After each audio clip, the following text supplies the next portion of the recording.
एक एक कंगाल ली मैंने, एक्सचेंजेस की खबरें इधर उधर सब जगह दुनिया घुमाया। मैं 9 के बाद शुरू ही करता हूँ, जब देखता तुम थक गए होगे अब मैं चालू करता हूँ। नहीं थोड़ा सा आजकल तवज्जो ज्यादा नहीं लगाऊं क्योंकि इंस्टाग्राम में अपडेट देता हूं मैं, तो और ढूंढनी पड़ती मुझे। खैर अपने को तो मिल गई, आई एम श्योर इनके लिए दिक्कत आ गई होंगी। भयानक जब आ ये गई। अड्डा कर रहे होंगे तो अपन सारे डड्डा खींच रहे थे। अच्छा ठीक है, कल कोई दिक्कत नहीं है बाजार में, बहुत बढ़िया मोमेंटम हमने एंजॉय करा। सारी दिक्कतें पहले वो हम कह रहे थे 22,500 अड़चन है, फिर आए 600 650 अड़चन है, सब पार करते चले गए। 22,800 एक अड़चन थी, उस जोन के आसपास आते हुए कल गैप के साथ खुलने की वहीं तैयारी हो रही थी, वहीं से हल्की बहुत मुनाफा वसूली का दबाव हावी होता हुआ नजर आया। हाँ ये जरूर था कि कल दिन के हाई से एक्चुअली मोटा मोटी 125 पॉइंट के आसपास का दबाव बन गया था। तो पस बंद हुए, कहाँ हम एकदम मोमेंटम में बिल्कुल 22,800 के करीब जा रहे थे और कहाँ वो मोमेंटम फिजल आउट हो गया और हम क्लोज हुए 650 के आसपास। पर आज फिर से हम तैयारी कर रहे हैं, हरे निशान 100 पॉइंट अगर ऊपर खुले तो फिर उसी पॉकेट में जहां पे कल रेजिस्टेंस मिला था उसी पैच को हिट करने की तैयारी कर रहे हैं, 80-90 पॉइंट ऊपर खुलने की तैयारी। तो देखते हैं बाजार का बिहेवियर कैसा रहेगा। बस इशू ये है कि अब उस पैच को हिट करने जा रहे होंगे, शाम को कुछ इंपॉर्टेंट अपडेट्स आने यूएस से, इन्फ्लेशन और एफओएमसी के मिनट्स, और हम कल छुट्टी बना रहे होंगे तो वेडनेसडे को लौट, फ्राइडे को लौट के आएंगे। तो इफ्स एंड बट्स हैं, तो उस पैच के बियॉन्ड जाना आज कितना पॉसिबल है देखते हैं, कितना ग्लोब सपोर्टिव है ये समझ लेते हैं। लाइए भाई, पिच, मूड, माहौल, स्टेडियम, क्राउड सब दिखाइएगा और प्लीज कैमरे को सिर्फ पिच पे फोकस करिएगा, ऐसा पब्लिक में मत दिखाया करिए। अपन का फोकस एकदम पिच पे है। ये तो बढ़िया सख्त सी दिख रही है, दूर से तो दिख रही है। वो सिक्का डाला, ओ सॉरी उंगली डाली तो क्या निकला? उंगली एकदम ड्राई, एकदम सूखी पिच है, कुछ पानी नहीं, सब खत्म। लगता है ना ड्राई लगा के उसको सुखा दिया एकदम। ये ऐसा हुआ था एक बार, याद है? वो पानी आ गया ड्रायर से पिच सुखाने की कोशिश हो रही थी। किसे कभी कभी आपने देखा होगा हाँ। अपने भारतीय बाजारों में कि कोई स्टॉक चलता जा रहा है, चलता चला जा रहा है, 1-1.5 महीने बाद बहुत बड़ी खबर आई तो आप चौंक गए, अरे यार इसलिए चल रहा था। ऐसी कॉन्स्पिरेसी थ्योरी यूएस में चल रही है इस समय। मार्केट चला जा रहा है, चला जा रहा है, चला जा रहा है, किसी को नहीं पता कि क्यों चल रहा मार्केट। हाँ। सब कुछ आप रोज कमेंट्री में, अरे यार ये ऐसा वो ऐसा, फेड वाले कुछ भी बोले, किसी के ऊपर कोई फर्क नहीं पड़ रहा है। तो उसके लिए जो आज सुबह मैं डिस्कस कर रहा था कॉन्स्पिरेसी थ्योरी वाली रिपोर्ट, बार बार सोचने के लिए मजबूर करती है कि कुछ ऐसा है जो बहुत कम लोगों कुछ को बाजार शायद फैक्टर पता इन कर रहा है, कुछ पता है बाजार को जो आप देख नहीं पा रहे हो, या आप समझ नहीं पा रहे हो, या आप इतना करीब पहुंच गए हो कि आपका निकट दृष्टि दोष हो गया है कि आपको समझ में नहीं आ रहा है कि क्या हो रहा है। लेकिन कुछ तो ऐसा है जो इस मार्केट को होल्ड किए हुए है, गिर नहीं रहा। कल डेज लो से मार्केट पूरा रिकवर करके ग्रीन में बंद हुआ यूएस का। आज इन्फ्लेशन का नंबर आना है, पता नहीं कैसा नंबर आएगा, 0.3% की हालांकि ग्रोथ बता रहे आएगा। तो इसलिए लगता है कि कुछ ऐसी चीज़ है मार्केट में जो बहुत स्ट्रेंथ दे रही है यूएस मार्केट को, गिर नहीं रही। इसीलिए पिच बार बार हम लोग देखते हैं कि बहुत स्ट्रॉन्ग है, और चाहे वो टेक्नोलॉजी स्टॉक हों, ऑयल वाले हों। अब क्रूड इतने ऊपर गया फिर भी ऑयल स्टॉक्स नहीं गिर रहे हैं। बैंकों में डिलिक्वेंसी है क्रेडिट कार्ड में यूएस में, उसके बावजूद बैंक स्टॉक्स चल रहे हैं। फ्राइडे देखिएगा अब जेपी मॉर्गन के रिजल्ट कैसे आते हैं।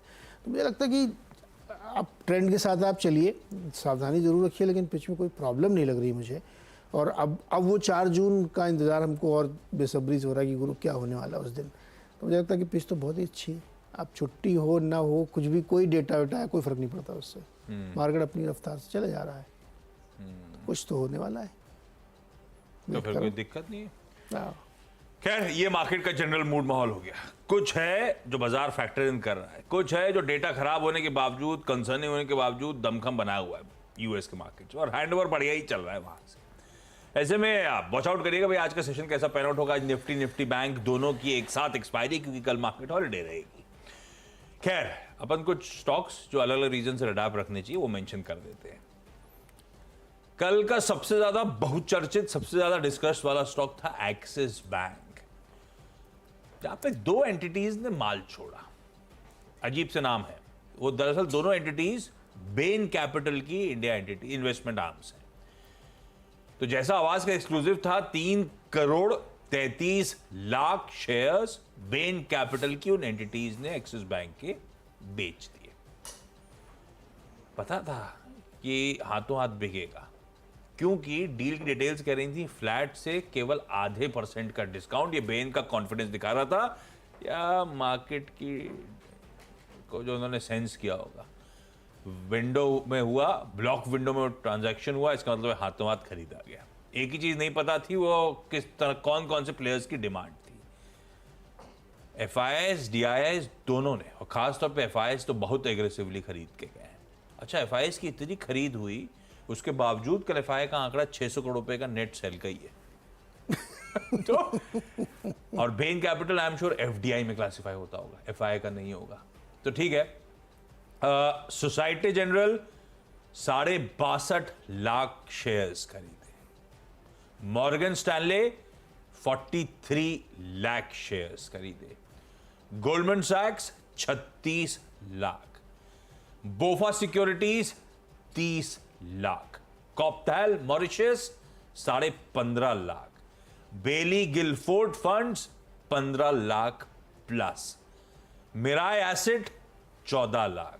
घिसालो मास्टर फंड 10 लाख। 10 लाख के नीचे वाले में नहीं गिन रहा, बहुत है। उसके बाद सारे DIs एक्टिव हो गए। घिसालो, हाँ ये बहुत चलता है, घिसालो मास्टर फंड। अरे वाह, कहाँ का है ये घिसालो?